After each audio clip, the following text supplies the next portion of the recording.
The 1968 film Bullitt is not a car movie. It's a neo-noir crime drama that just happens to have one of the most iconic car chases of all time.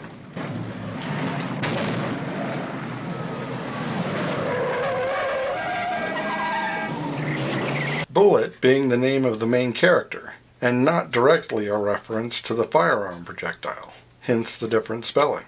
Inspired by real-life detective David Toschi, who would later become famous with the investigation of the Zodiac Killer, and therefore also became the inspiration for Clint Eastwood's Dirty Harry, and he even got himself into Star Wars as an Easter egg. But I was going into Toschi Station to pick up some power converters. In this case, the gritty, stoic character, Frank Bullitt, was written, produced, and played by Steve McQueen, who is put in charge of protecting a mobster, Johnny Ross, who is on the run from the mafia. Enter the two mystery hitmen, one of which is being played by stunt driver Bill Hickman, which made filming his driving scenes much easier, as he was his own stunt double. One of the many aspects of the film that was said to add a greater sense of reality to the filming, as did Steve McQueen doing all of his driving scenes that showed the driver. And the point of view shots during the chase, and filming the cars at actual high speeds.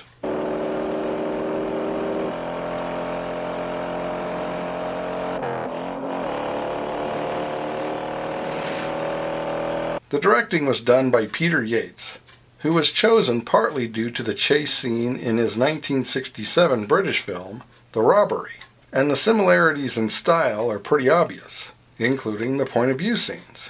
Bloody copper! Keep going! Keep going!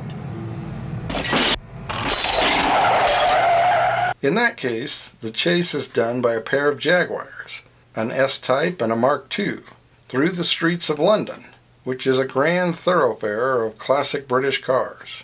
The car chase in Bullitt takes place in San Francisco, starting on Highway 101 and ending around Brisbane, most of it taking place on the San Francisco hills.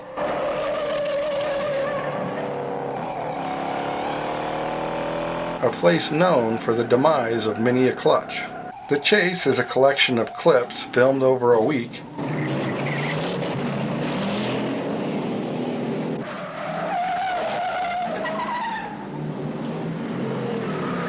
and spliced together for visual effect into an 11-minute car chase, and therefore can't be traced to a specific route. This has also created some inconsistencies in the film, such as the Charger losing a hubcap 5 times, or damage on the cars before the accident that caused the damage, and the same cars being passed multiple times at different locations. How many times can you spot the green Volkswagen?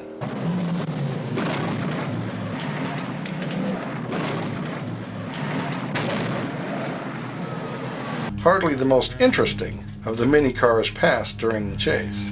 Frank Bullitt drives a Highland Green 1967 Ford Mustang GT with a 390 and a 4-speed, 2 of which were purchased new and modified for the film, 1 for the hard stunts and 1 for the beauty shots. Ford also provided 2 new LTDs that were supposed to be used as the bad guys' cars, but it was decided they didn't want a Ford versus Ford car chase. So instead, a black 68 Charger 440 was chosen.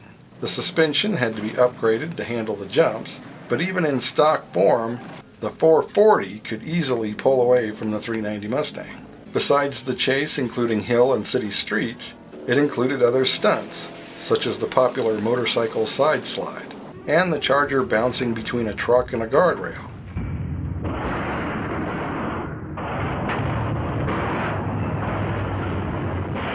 And ending, of course, with the Charger crashing into a gas station, causing it to explode.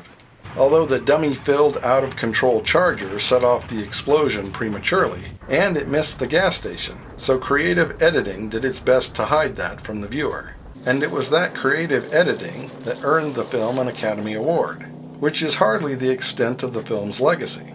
For starters, it would become the most duplicated car chase of all time, such as in the Barbra Streisand film What's Up, Doc, where she ends up in a car chase while learning to drive in a Volkswagen Beetle, although it isn't a green one. and it naturally ended up in the bay with the rest of the cars in the chase.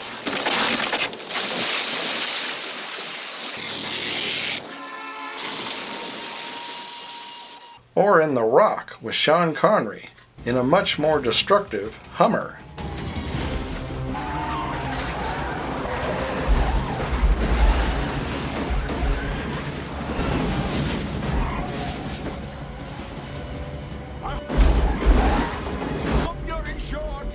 Being chased by, among other things, Nicolas Cage in a Ferrari F355.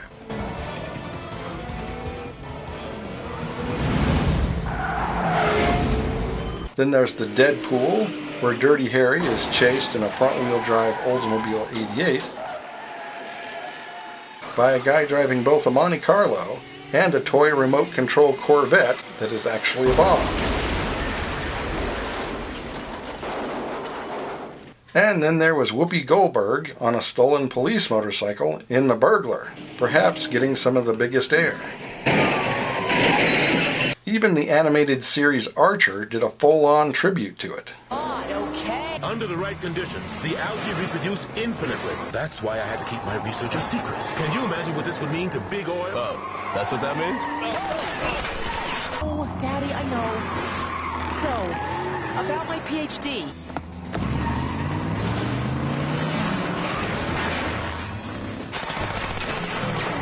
And then there's the car itself, the Mustang.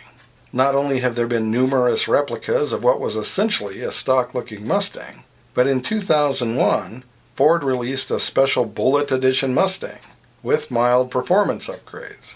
And then again in 2008, to commemorate the movie's 40th anniversary, available in either the Highland green of the movie car or in the black of the Charger. And it even included retro-style wheels.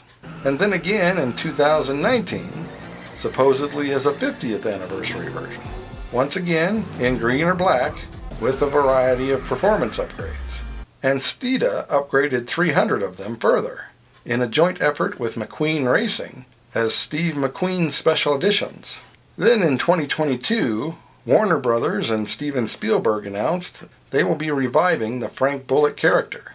No word yet on if he will be driving a green Mustang, but it seems likely. So as always, thanks for watching. Don't forget to comment below and like and subscribe.